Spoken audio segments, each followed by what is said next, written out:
It was early May and I was video chatting with a really good friend of mine.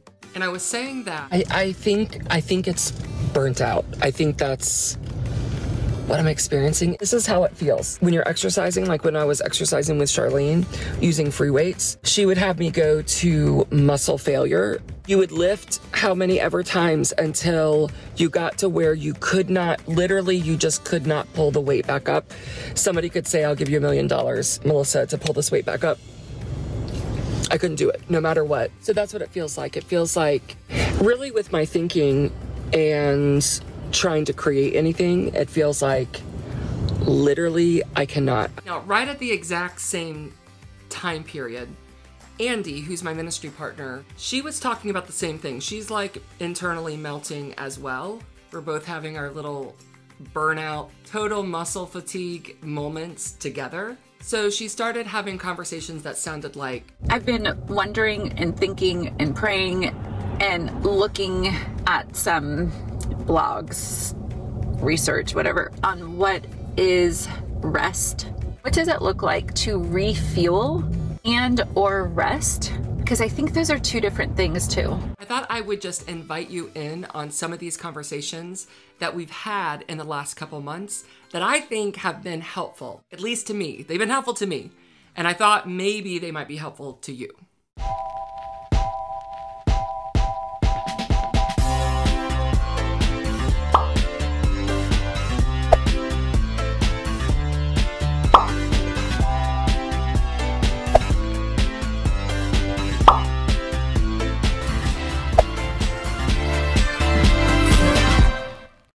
Andy loves sport documentaries. And so her and Jayla, who's her daughter, were watching Michael Jordan's documentary on Netflix. She's actually watched this over and over, but they had just recently watched it. She's telling me about this and she's like, Melissa, I really think there's some clues in this documentary about resting and refueling. She goes on to explain how Michael Jordan was, I'm sorry to any sports enthusiasts. I can barely walk and talk, so I'm not into sports. I may be messing this up, but it was something like Michael Jordan played the most in the NBA, like minutes, hours in the NBA of all time.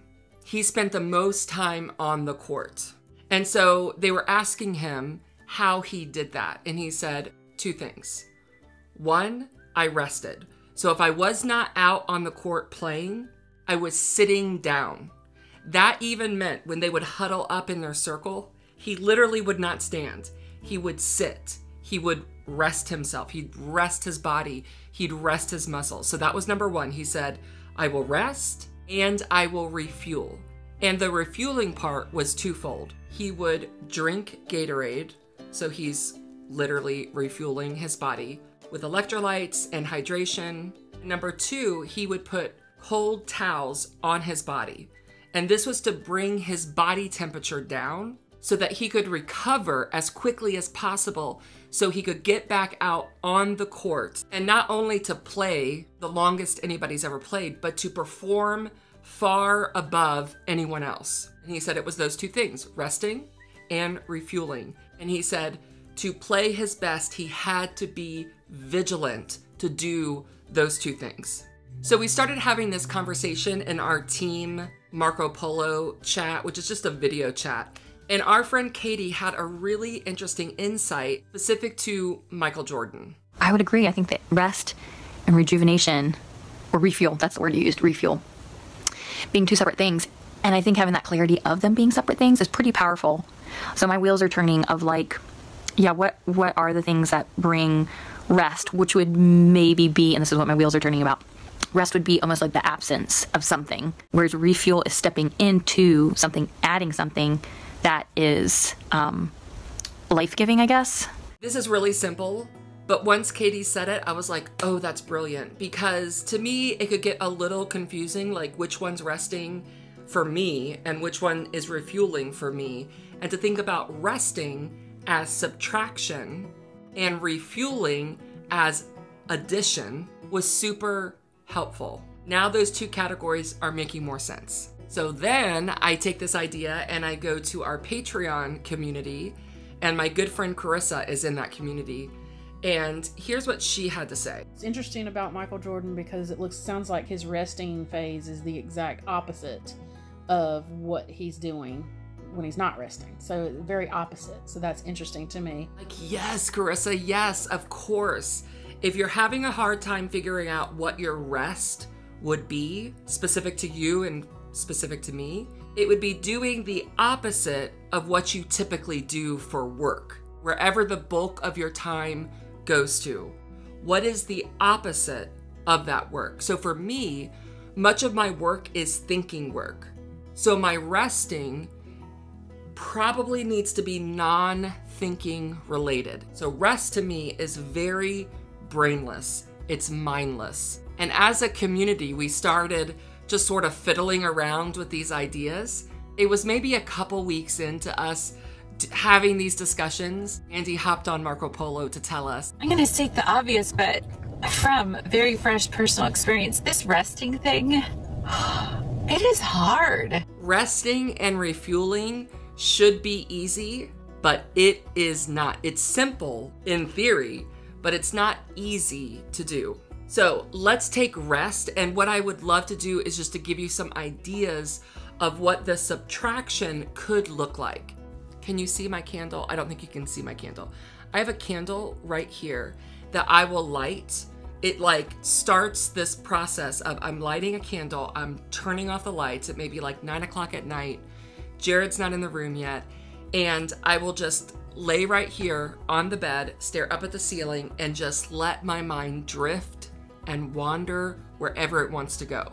And typically I will put in, it's called Brain FM. It's an app, but you can find these kinds of sounds on YouTube for free. But I use Brain FM. I use it every day. It's been surprising at how much I need that space to let my mind drift wherever it wants to go. And there's more creativity that comes out of that mindless sort of meandering than if I focus and try to come up with an idea. There's like so many ideas that come to my head as I practice this. And it's also extremely restful for my insides. It's like my brain has a chance to breathe. Here are some of my friends' ideas of how they rest and what that subtraction looks like. Typically what I need to do to rest is read a good book or get lost in a good story, like watch a good movie or read a book. And for years I beat myself up because I thought my answer for rest and refuel should be scripture, meditation, prayer, things like that. But what I've found is those things just keep the cycle going because I'm thinking on these hard things and my brain just cannot be quiet and it just cannot relax. And so I just need to find something where I stop thinking.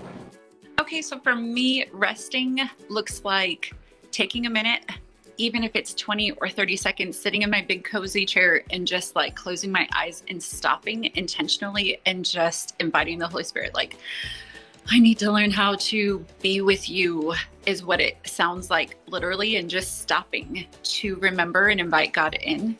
Resting has also looked like being with my family and not just doing busy family, you know what I mean? Like stopping busy family life, which really has to do with my work, my flow, what I want to do, and stopping that to just be with them, like to do what they want to do.